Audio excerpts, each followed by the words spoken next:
Abby the Witch says, tag, you're it. If you would like to learn about fairy folklore, delve into modern fairy faith spirituality, and explore fun and fanciful fairy-themed events, please subscribe to Fairy Fortunes for new videos every Friday. Hello, my fair friends. I'm Ruby Ruse, and on today's episode of Fairy Fortunes, I'm gonna do a tag video. I love tag videos, and this video was created by one of my favorite creators, Abby the Witch. I will have a link to her channel in the description box down below. Please go and follow her. She's amazing. I love her stuff. Now, this tag was actually created a few months ago, but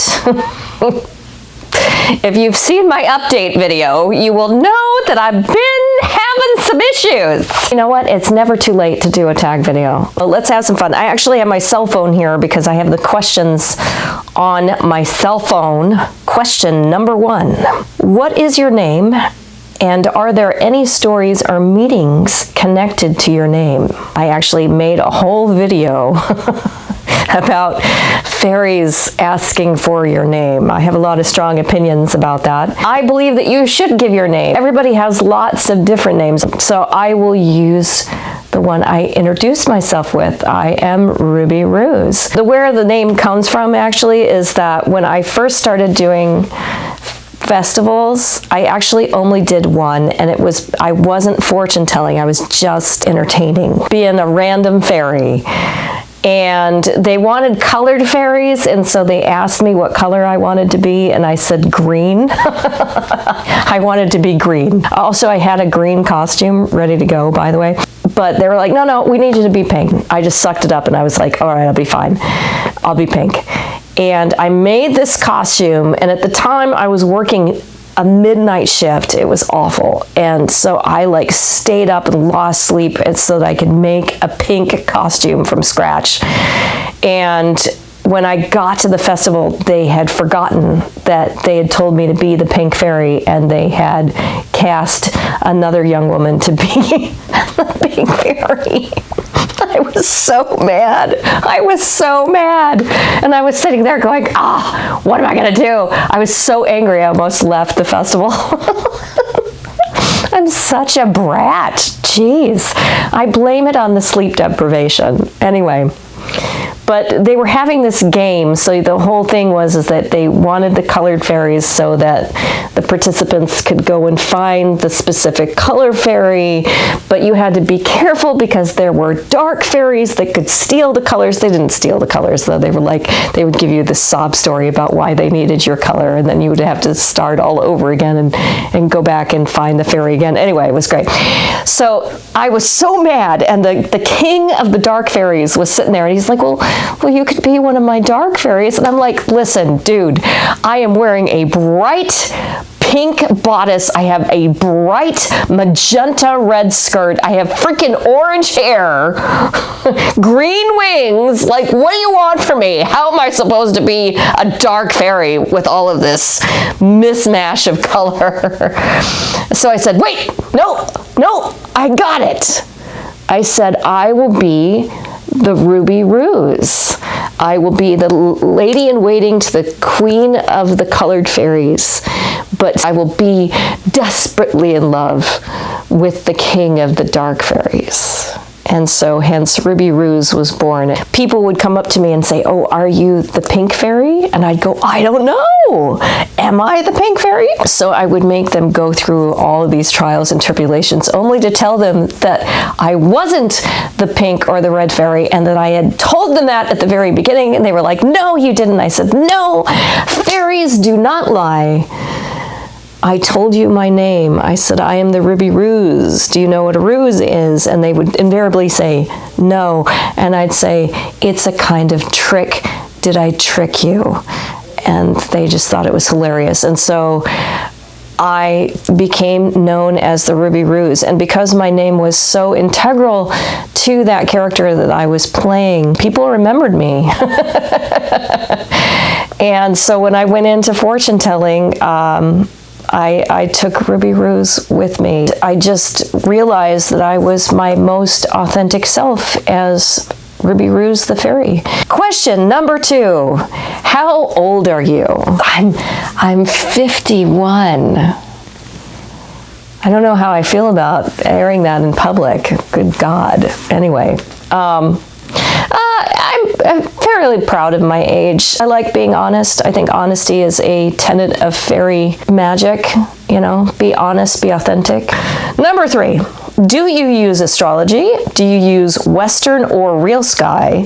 And what are your big 3? It is my understanding that real sky astrology takes into consideration the evolution of where we are now in 2023. Even the stars themselves kind of shift, and our seasons aren't really quite lining up because things evolve and move and turn. And so real sky astrology works with the evolution of the planet, of how things have altered since the beginning of time. Western astrology just uses the same system that was put in place in ancient times. So I know more about classical Western astrology than I know about real sky astrology. Yes, I do use astrology. Many of you might know that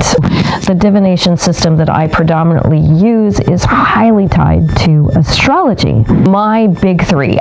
When somebody asks you, what's your sign, they're referring to your sun sign. I was born in the month of July, so I am a Cancer. But that's not the end of your astrological makeup. The big 3 are very important. So the sun sign kind of gives an overarching picture of who you are. Your moon sign, where the moon is in the sky when you were born, that is more like your soul. It's your calling, your personal mission, if you will. And then your rising sign, where the sign that the sun rises into on the day that you were born, that's how you kind of manifest in the world. Your rising sign often takes the form of your occupation. So I am a Cancer sun. I am a Libra moon, which I find fascinating because one of the main archetypes of the Libra sign is that of the artist. And I really feel that my creativity, my divination, my music, that is really what propels me in the world. I feel that my life purpose is to inspire and empower people, and I do that through entertainment. So I really feel that that is very true for me, that my soul is with my moon sign, which is Libra. And then finally, my rising sign is Aries, which I'm laughing. Once again, I'm going to have to point out my update video, which talks a lot about an occupation that I just recently retired from. For the last 20 years of my life, I was a police officer. And as I said, the rising sign often takes the form of your employment, how you manifest your role in society. Aries is the sign of the warrior, and definitely, in my opinion, a modern day warrior is a police officer. Most people do know what their sun sign is, but do you know your moon sign and your rising sign? And do check the description box down below. I will have a resource for you where you can get a copy of your chart and learn what your big 3 are. So please leave a comment down below. Moving on to question number 4. Did you grow up in a religious household? What religion? Did that influence your current spiritual path? Did I grow up in a religious household? Kind of. Yes and no. I was originally raised as a Protestant Christian, but we kind of, my dad had a bit of a falling out with the church. There's a whole story that I don't quite know all the details there, and so we just kind of became agnostic. One of my main influences of my life, one of the driving mentors that I had, was my Aunt Maddie. Aunt Maddie was very Christian. However, she is the reason we are all here today on my Fairy Fortunes YouTube channel. My family practice what I believe is a remnant of a family traditional witchcraft practice. And so when I was very young, I actually was sent away to go live with my Aunt Maddie for a time. And she taught me how to cook, and she taught me little charms. She taught me these little, like, sayings that we do, like different pieces of folk tale and folklore and that kind of thing that is integral to my family's practice. Nursery rhymes, Mother Goose, which I believe is actually a grimoire. And she also taught me fortune telling. I believe that I am the last practitioner of this family tradition of witchcraft that we have. The reality is my generation actually, we didn't really have children. We just stopped procreating. So the family is dying off a little bit. Don't be sad. I mean, things come and go, so it's whatever. I do have a child myself. I am teaching him some of these things. We do have a copy of Mother Goose, so he has learned some of these things. So it still survives, but it's taking on a brand new form now. Question number 5. What are you manifesting for your future? A lot. You know what? I'm just going to let that one be for now. I think my answer, a lot, is just going to stand. In fact, I think I'm going to make a whole nother video on that. So, a lot. Question number 6. Do you have a favorite season? What time of the year makes you feel the most authentically you? I was born in the month of July, and ironically, summer has always been my favorite season. Summer is like prime time festival time. That is my favorite thing to do. I love attending festivals. Please check my website. I hope to do at least 3 for 2023. Do you have a favorite color? Do you think this is your aura color? If not, what do you think your aura color is? I like the color burgundy. I would call it ruby red. I'm so boring. Yes, I named myself after my favorite color. Ah, yay. Do I think that those are my aura colors? The answer is no.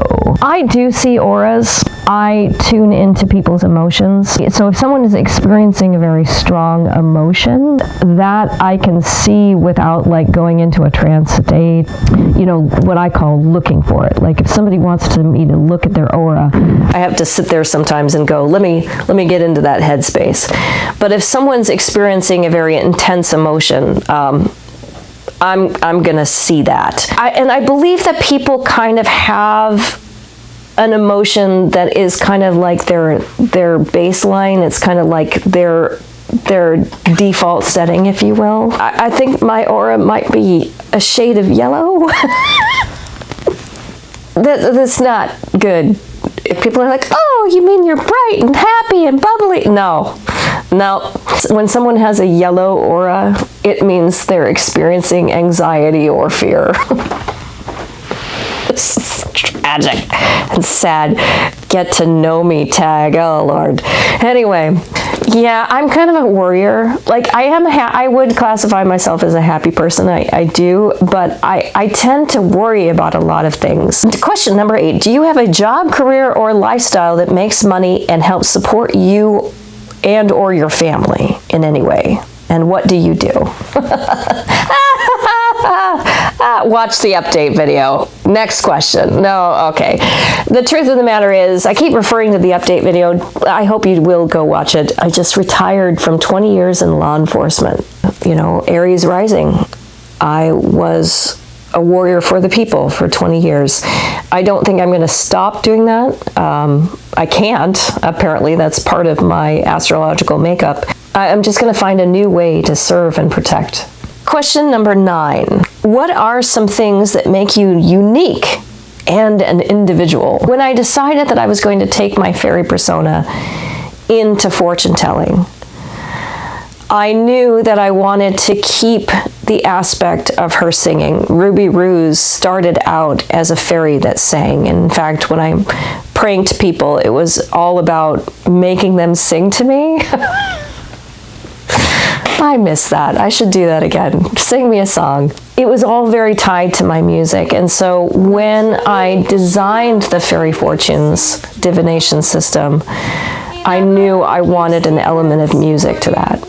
I kind of wanted to maybe transition out of the singing, but unfortunately, or fortunately, one of the two, I found that when I sing, it takes me immediately into a trance state, and I can almost like see the person's fate strands as I'm singing, and it helps me tap into their energy, and I feel that it strengthens the experience. I think I'm one of the only singing fortune tellers I've encountered. Number 10, ooh, this one's a good one.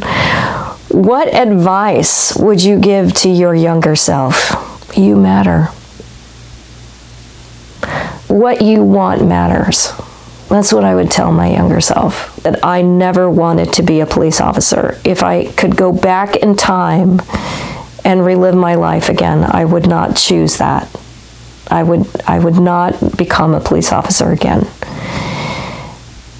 because I wanted to do other things. I actually went to college. I have a degree in musical theater because where my soul sings is my Libra moon. I wanted to be an entertainer. So my advice to my younger self is you don't have to do what other people want you to do. What you want matters. And last but not least, question number 11, favorite interests, hobbies, or activities outside of witchcraft? It's strange because, you know, I kind of incorporated my magical life completely into my regular life. Like, I had a lot of nicknames as a police officer. I wasn't shy. Like, everybody knew what I was into. I don't really identify as a witch, but one of my nicknames was the Witch of the 4th District. I worked for a district that was number 4, so hence the Witch of the 4th District.